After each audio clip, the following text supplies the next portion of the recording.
आज हम लोग पॉलिटी स्टार्ट करने जा रहे हैं। आप सभी को हमारे यूट्यूब चैनल पर स्वागत है। आइए हम शुरू करते हैं। भाग वन का नाम है संघ और राज्य, यूनियन एंड इट्स टेरिटरी। संविधान इंग्लिश में होते हैं कॉन्स्टिट्यूशन। सभी के लिए बराबर कानून को संविधान कहते हैं। देश या राज्य का शासन कैसे चलेगा, उसको चलाने के लिए जिस किताब को तैयार किया गया है वह है भारतीय संविधान। इस किताब में 22 लेसन हैं। इसके लेसन को हम लोग भाग कहते हैं। इसमें कुछ टॉपिक लिखे गए हैं जिसे अनुच्छेद कहते हैं। कुल अनुच्छेदों की संख्या 395 है।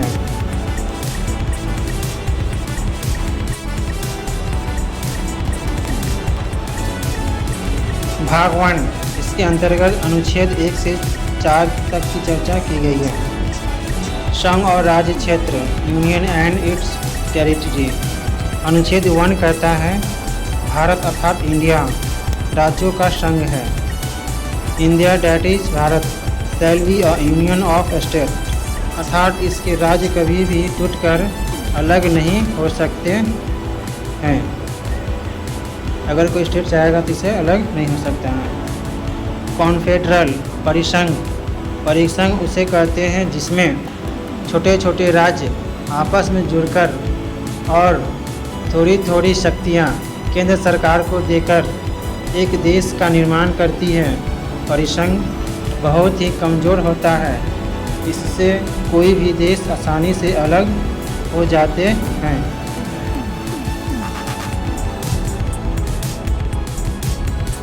फेडरेशन, संघ, राज्य मिलकर एक देश का निर्माण करते हैं। कई राज्य मिलकर एक देश का निर्माण करते हैं और हर राज्य अपनी कुछ शक्तियाँ देश को दे देते हैं और देश को कहते हैं कि आप इन शक्तियों का प्रयोग करें। इससे भी कोई भी राज्य अलग हो सकता है। ऐसा व्यवस्था अमेरिका में है। अमेरिका में कोई भी स्टेट इससे अलग हो सकता है। अगला यूनियन, संघ, इसके राज्य कभी अलग नहीं हो सकते हैं। अमेरिका एक फेडरेशन है, परिसंघ है, जबकि भारत एक यूनियन है। भारत का कोई भी राज्य अलग नहीं हो सकता है क्योंकि ये यूनियन है, संघ है। जबकि अमेरिका एक फेडरेशन है, उससे अलग कोई स्टेट हो सकता है। अनुच्छेद 2 कहता है संसद को यह अधिकार है कि, पार्लियामेंट को यह अधिकार है कि भारत के बाहर कोई देश है तो उसे भारत में मिला सकता है, या किसी देश का कोई टुकड़ा है जो भारत में मिलना चाहता है उसे संसद मिला सकता है। संसद को यह अधिकार है कि मिला सकता है,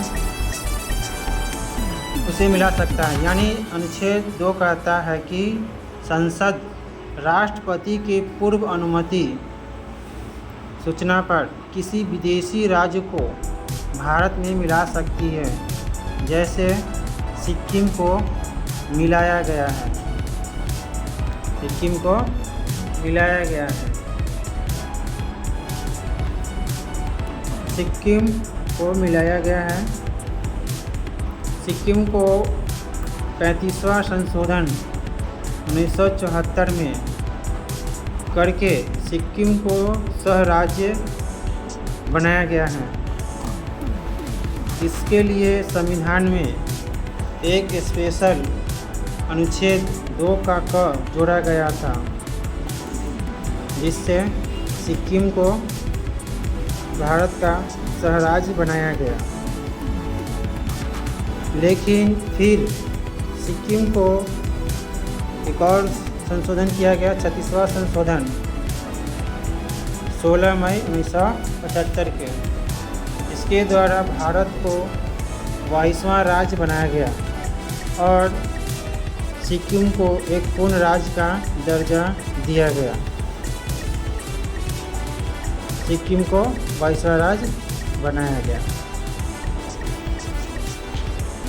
अनुच्छेद 3 कहता है संसद यानी पार्लियामेंट राष्ट्रपति के पूर्व अनुमति से भारत के किसी भी राज्य को बिना उसकी अनुमति उनके नाम, सीमा, क्षेत्र में परिवर्तन कर सकती है। जैसे एमपी से छत्तीसगढ़ बना है 1 नवंबर 2000 को कटकर।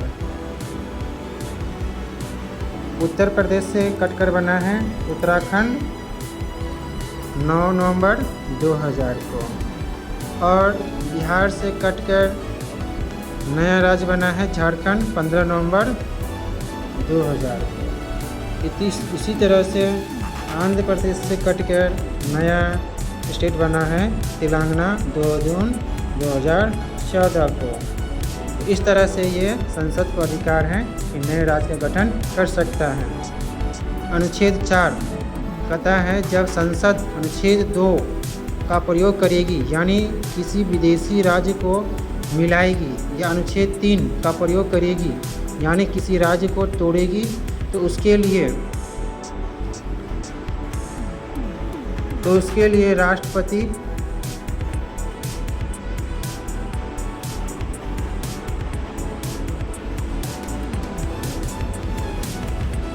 से किसी विशेष अनुमति की ज़रूरत नहीं है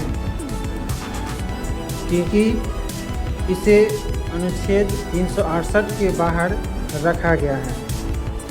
अनुच्छेद 368 के बाहर रखा गया है अनुच्छेद 2 और 3 को, जिसको अनुच्छेद 368 में रख दिया जाता है। उसमें राष्ट्रपति का हस्ताक्षर जरूरी है, राष्ट्रपति का सहमति जरूरी है।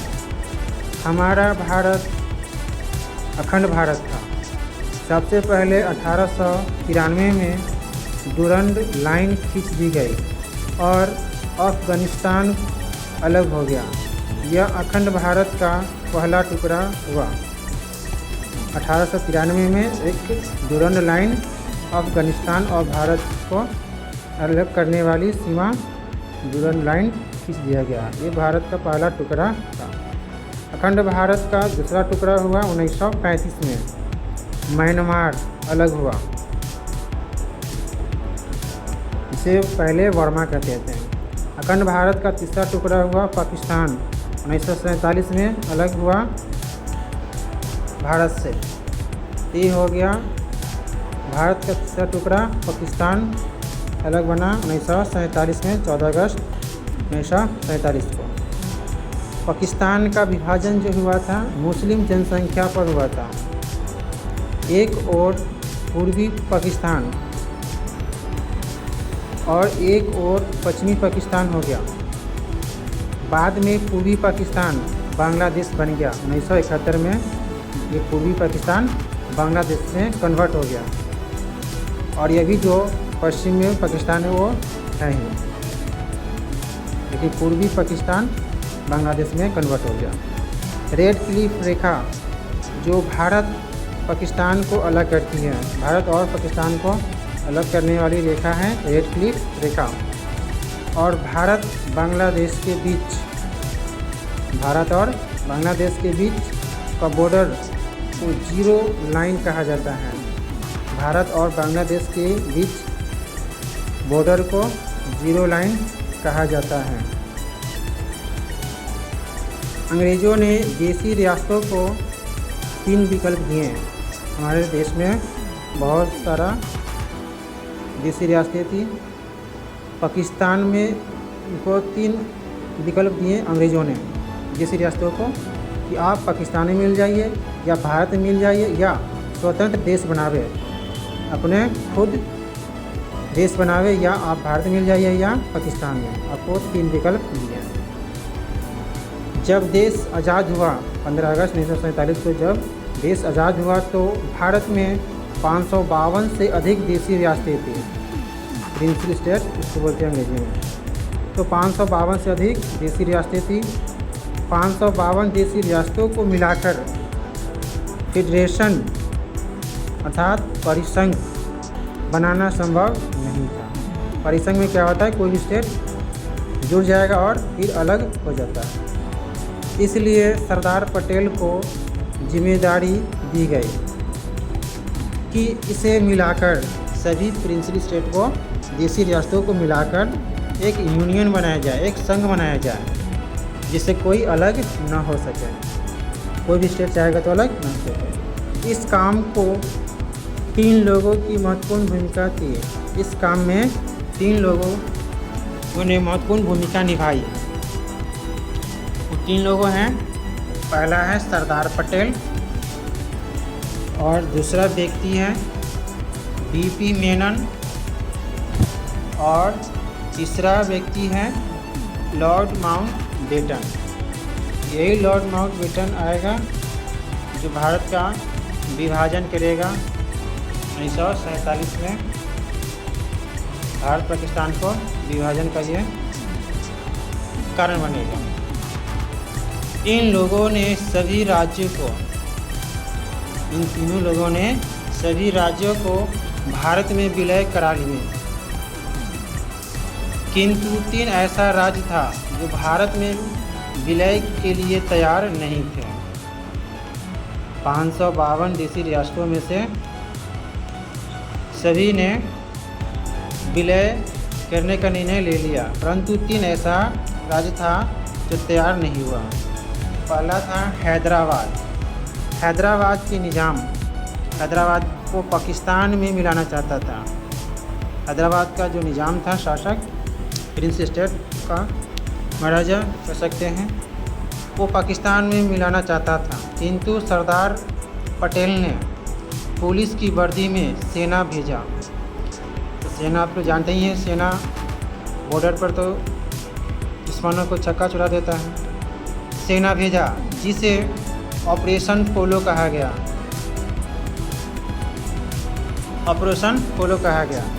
इसी के तहत हैदराबाद को 17 सितंबर 1948 में 17 सितंबर 1948 में भारत में मिला लिया गया। तो पहले हैदराबाद को 17 सितंबर 1948 को भारत में मिला लिया गया ऑपरेशन पोलो की तहत। दूसरा है देशी रियासत जूनागढ़। गुजरात का एक रियासत था जूनागढ़, जो पाकिस्तान में जाना चाहता था, किंतु सरदार पटेल ने जनमत संग्रह कराकर जनताओं को इच्छाओं को जानकर, पूछकर, उनसे जानकर रेफरेंडम उसे भारत में मिला लिए। तीसरा है जम्मू कश्मीर। यहाँ की जनता मुस्लिम थी, लेकिन जम्मू कश्मीर का राजा हिंदू हरि सिंह थे, डोगरा शासक। उन्होंने कहा कि हम न भारत में रहेंगे और न पाकिस्तान के साथ जाएंगे। हरि सिंह कह रहे थे न हम भारत के साथ रहेंगे और न पाकिस्तान के साथ रहेंगे। उन्होंने निर्णय लिया कि हम स्वयं स्वतंत्र देश बनाएंगे, एक अलग ही देश बनाएंगे। तब तक पाकिस्तान आतंकवादियों का घुसपैठ करा दिया। तब तक पाकिस्तान क्या कर दिया, आतंकवादियों को भेज दिया जम्मू और कश्मीर में। जब हरि सिंह को लगा अब हम नहीं बचेंगे, तो हरि सिंह को लगा कि हम नहीं बचेंगे, तो हरि सिंह भागते भागते जवाहरलाल नेहरू के पास आए। पंडित जवाहरलाल नेहरू के पास आए और बोले कि हम भारत में मिलना चाहते हैं। तो सरदार पटेल ने 26 अक्टूबर 1947 को विलय पत्र पर हस्ताक्षर कराकर भारत का अंग बना लिए। तो सरदार पटेल ने हरि सिंह को 26 अक्टूबर 1947 को विलय पत्र पर हस्ताक्षर करवा लिए। इन सभी देशी रियासतों को मिलाकर एक भारत का निर्माण किया गया, अखंड भारत का निर्माण किया गया था। इस भारत को 4 राज्यों ABCD में बांटा गया। जितनी रियासतें थी सबको मिला के एक भारत बनाया गया और इस सभी रियासतों को 4 भागों में बांटा गया। ABCD 4 ग्रुप में बांटा गया। ग्रुप ए में था ब्रिटिश प्रोविंस। ब्रिटिश प्रोविंस वह है जहाँ अंग्रेज़ों का शासन था, जहाँ पर अंग्रेज़ शासन कर रहा था। 9 ऐसा देशी राष्ट्र था। दूसरा पॉइंट है बी ग्रुप में प्रिंसली स्टेट, वह जहाँ देशी रियासत का शासन था, जहाँ राजा महाराजा रहता था। इसकी संख्या 9 थी। तीसरा है सी में कमिश्नरी। कमिश्नरी वह बड़े शहर जहाँ पे अंग्रेज़ केवल उस शहर पर कब्जा किए थे, ऐसा 10 था। इसकी संख्या 10 था, जिस पर सिर्फ अंग्रेज़ कब्जा किया था। चौथा ग्रुप है डी यूनियन टेरिटरी, केंद्र शासित प्रदेश। इसकी संख्या 1 था। पहला पॉइंट है, कुछ पॉइंट देख लेते हैं। एसके धर कमेटी, एक कमेटी उठाई गई थी, एसके धर कमेटी। भाषाई आधार पर राज्यों के गठन के लिए सबसे पहला 1948 में एसके धर आयोग का गठन किया गया, किंतु इसने भाषा के आधार पर राज्यों के गठन का विरोध किया। एसके धर कमेटी ने भाषा के आधार पर राज्य के गठन का विरोध किया। दूसरा कमेटी बेटा JPV समिति, जवाहरलाल नेहरू, पटाभी सीतारमैया और सरदार पटेल। इन्होंने भी भाषाई आधार पर राज्य के गठन का विरोध किया। दोनों समितियों ने भाषा के आधार पर राज्य के गठन का विरोध किया।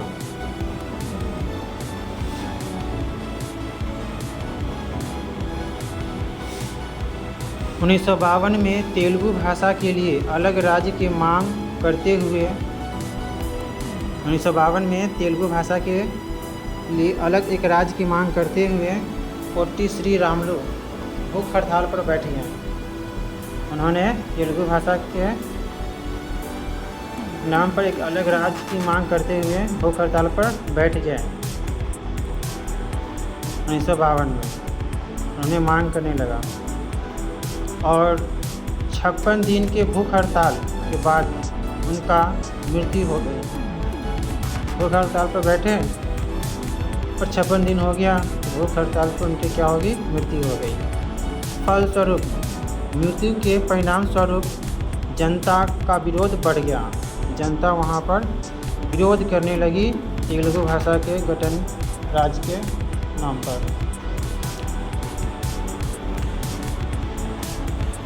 1 अक्टूबर 1953 में मजबूर होकर तेलुगु भाषा के लिए अलग राज्य आंध्र प्रदेश को परिणाम स्वरूप गठन किया गया। जब उनका मृत्यु होगी 56 दिन की भूख हड़ताल पर, तो एक तेलुगु भाषा के नाम पर अलग राज्य आंध्र प्रदेश का गठन किया गया 1 अक्टूबर 1953 को। अंततः यह भाषा के आधार पर गठित होने वाला पहला राज्य बना। तो भाषा के आधार पर सबसे पहले गठित होने वाला राज्य आंध्र प्रदेश है, जिसका गठन 1 अक्टूबर 1953 को हुआ तेलुगु भाषा के आधार पर। फजल अली आयोग, भाषाई आधार पर राज्यों को गठन के लिए 1953 में फजल अली आयोग का गठन किया गया। फजल अली आयोग भाषाई आधार पर राज्य को गठन करने के लिए 1953 में फजल अली आयोग गठन किया गया।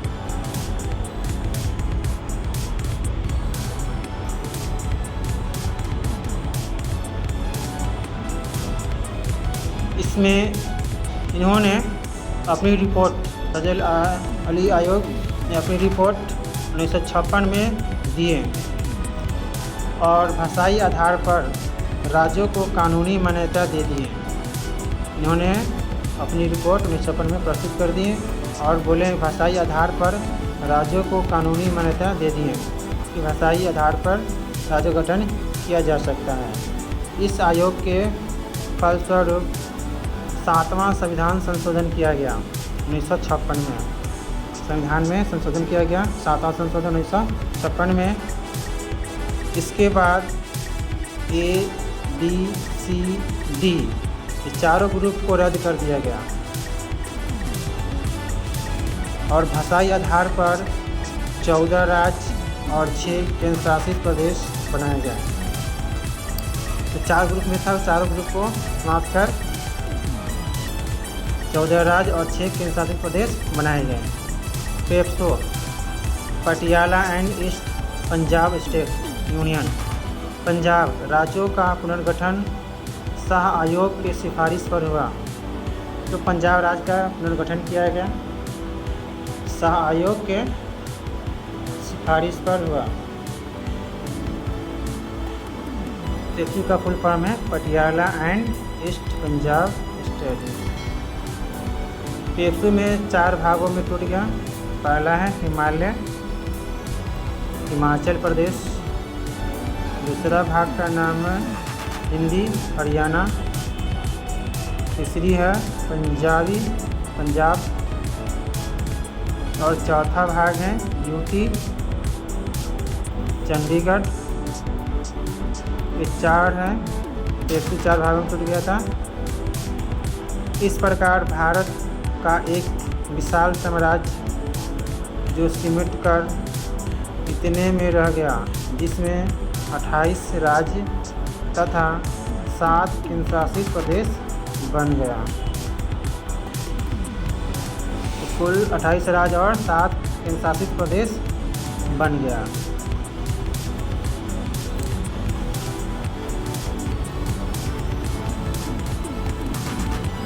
पहले केंद्र में 29 राज्य तथा 7 केंद्र शासित प्रदेश थे। जब तेलंगाना राज्य बना तो उसमें 29 राज्य और 7 केंद्र शासित प्रदेश थे। लेकिन जम्मू कश्मीर से राज्य का दर्जा छीन लिया गया और 28 राज्य बचे गए। जम्मू कश्मीर का राज्य का दर्जा छीन लिया गया तो टोटल 28 राज्य बचे गए और 7 केंद्र शासित प्रदेश थे। लेकिन जम्मू और लद्दाख को 2 अलग अलग केंद्र शासित प्रदेश बना दिए गए। दोनों को अलग अलग केंद्र शासित प्रदेश बना दिए। दोनों पहले एक था। देने से इनकी संख्या 9 हो गई। लेकिन एक डिसीजन लिया गया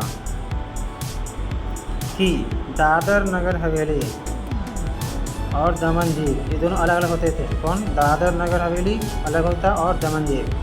इन दोनों को एक कर दिया गया। तो नया बना केंद्र शासित प्रदेश दादर नगर हवेली और दमन दीव। इन दोनों को मिलाकर एक कर दिया गया, केंद्र शासित प्रदेश बना दिया गया। अब वर्तमान में 28 राज्य और 8 केंद्र शासित प्रदेश ही है। आशा करता हूँ यह वीडियो आपको अच्छा लगा होगा। इससे रिलेटेड, इससे संबंधित अगली वीडियो में ऑब्जेक्टिव वस्तुनिष्ठ प्रश्न करेंगे। आप लोग इसे अच्छी तरह से कॉपी में नोट कर रीडिंग डाल लें एक बार तो हो जाएगा।